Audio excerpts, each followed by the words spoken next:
Hi everyone, I'm Michael Schneider. And I'm Emily Longeretta. Welcome to Variety's Awards Circuit, where we're looking at some of the key television categories in this year's Primetime Emmy race.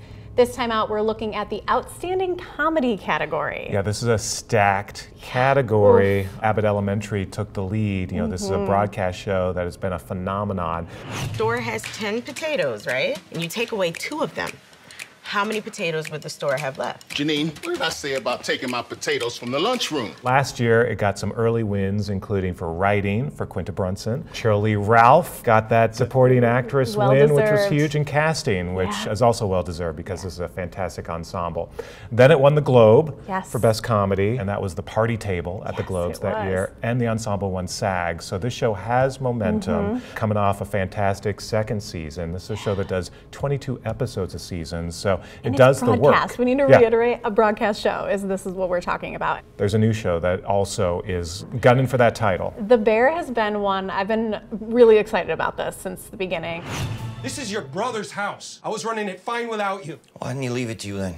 Jeremy Allen White has taken home, you know, the Critics' Choice, the SAG. He's already been everywhere, and I think that this is just the start of the conversation. And with season 2 already wrapping and about to start airing, that could really help as well. This is a show that does feel of the moment. It's tense, it's stressful, it is funny, but it's on the line between comedy and drama for sure, as is some of these other shows in contention. And I think that that's part of the reason people like it. It keeps you on the edge of your seat. I get a little anxiety watching it, but I laugh out loud multiple times. Yeah, and the food looks amazing too, by the way. You just want to eat during it, for sure. Yeah, very different kind of show, but also in the running. And then we've got the classic in Only Murders in the Building. You are all persons of interest in this case.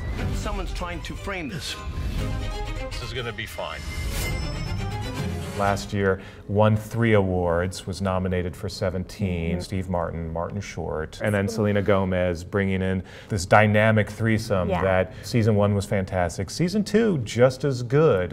Another mystery, and then it continues into season 3, which will also be unspooling at the right time. I just want to remind everybody, Selena Gomez is a huge part of that, and she really makes that threesome what it is as well. I mean, those 2 legends, of course, there's no denying how great Steve Martin and Martin Short are, but she's been a little bit slighted in all the awards race, and it's time. We love a strong woman on a TV show, and Poker Face is the perfect example of that.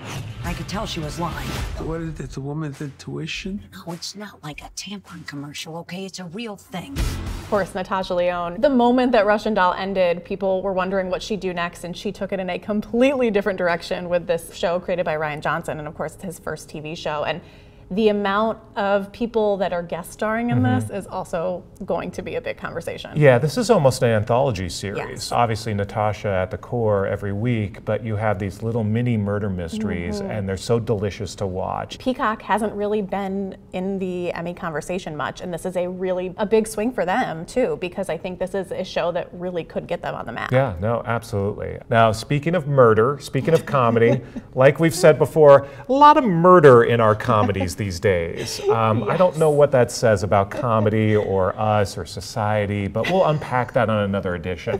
But for now, Barry. The guy I was dating in LA killed my acting teacher's girlfriend. I think I might be in a lot of trouble.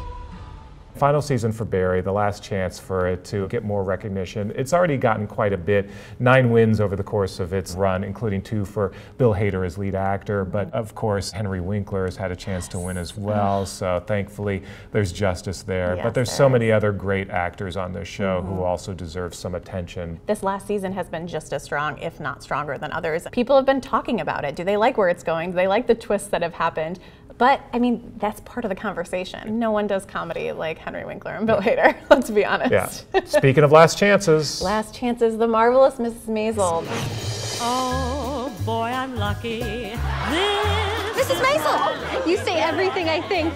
A terrifying connection. This has had 20 wins in the past, including Best Comedy in 2018. The last couple of years, it's kind of, I feel like, fallen into the background a little bit from the TV Academy's perspective, but it came out swinging with the last season. The ending absolutely crushed it. Yeah, and this ensemble, of course, you know, all of whom are Emmy favorites. And there's more opportunities, at least, to give one more award to some of these folks like Alex Borstein. Alex Borstein, Rachel Rachel Brosnahan, the entire ensemble, like you said. I mean, I think this is a trend we keep seeing. Speaking of ensembles, Ted Lasso, of course, continues to be the front runner. I love you guys so very much. On 3, 1, 2, 3. I love you guys so very much! Maybe the final season of Ted Lasso. I don't know when they're going to tell us for sure. Maybe by the time you're watching this, we know for sure. Maybe at the Emmys, they'll tell us. Perhaps we'll never know. The sense is this is probably the end for Ted Lasso, and you know, what a run. You know, best comedy in 2021 and 2022. So it's the reigning champ, has a good shot at continuing that one more time. 11 wins overall, 40 nominations. This is a show that changed the game. It really did put Apple TV Plus on the map. Brett Goldstein and Bill Lawrence, of course, the creator of Ted Lasso, have had a busy year. With Jason Segel, they developed Shrinking for Apple TV Plus. Yeah, which at least, like, if we are going to lose Ted Lasso, I'm glad that we're still going to have Shrinking in our lives. Stop. You're doing sad face. This is just face. I have resting dead wife face. This is a show that also, I've been calling it kind of hug TV. Yes. If Ted Lasso was hugging us at the start of the pandemic, coming out of the pandemic, Shrinking really is the show that we needed at this moment. 100%. If you want to laugh and cry in the same 10 minutes, it's Shrinking. And I think that this has a really good chance of breaking through. I think it was a little bit slow in the beginning, but it's really gained momentum, and I think a lot of people are talking about it. Yeah, and I was about to say no murder, but there is death. Yeah, because these comedies, the dark comedy is where to go, apparently. Now. Yeah, but a lot of cries, a lot of tears as well. Of course. All right, well, let's get to our picks now for shows bubbling under that we would like voters to consider. Speaking of tears, I'm going to go with Dead to Me. We just have a few questions. Why? Steve's death, your hit and run. I just have this feeling it might all be connected. Connected. Again, a final season. Went out on top. A very, very strong final season. Of course, Linda Cardellini and Christina Applegate led the march to this, and it was a devastating but funny final season, which is what they did so well all along. And they stuck the landing. Yes. They really figured out a way to sort of resolve all of these ongoing issues. Also, James Marsden being there, and he's in everything right now, so that was also great. He had a really good arc in the last season that was a very twisty and turny, so I would love to see Dead to Me get another nod before it's at the end. Yeah, no, absolutely. And I'm going to cheat. I've got two, actually. Okay. Again, speaking of shows that make me cry, because I want to feel these days. I'm like, I don't know. I'm in my feel stage. And two shows that really stood out for me this year and making me feel, of course, Reservation Dogs. That's normal. Y'all wouldn't have seen a stolen food truck, would you? No. Oh. Someone stole the truck. Broad daylight. If you haven't seen it, that final episode, I'm not going to spoil it, but I don't think I bawled more at anything on TV than I did this year. Wow. The emotion of seeing these kids finally achieve that goal of making it to the West Coast in honor of their late friend Daniel, and the moment I'm going to tear up right now talking about it. So you have to watch that. And then also Mo. Selling merch is the only thing I can do without papers. I need to support my family. Petrol Emotion. It's my last one. My last one. Last one. Very personal story from comedian Mo Amer talking about what it's like to be undocumented in this country and the red tape you have to go through. And just when you think you've made it, you take 2 steps forward, then you take 10 steps back, and the frustration that you feel, but the absurdity of a lot of things, of being undocumented, but also just an immigrant in this country. Did such a great job of really displaying that, but also making us laugh. Yeah, definitely. We laugh, we cry. You guys can come back next week for more therapy session with Mike and I. That is it for now. Join us next time for another edition of A Word Circuit.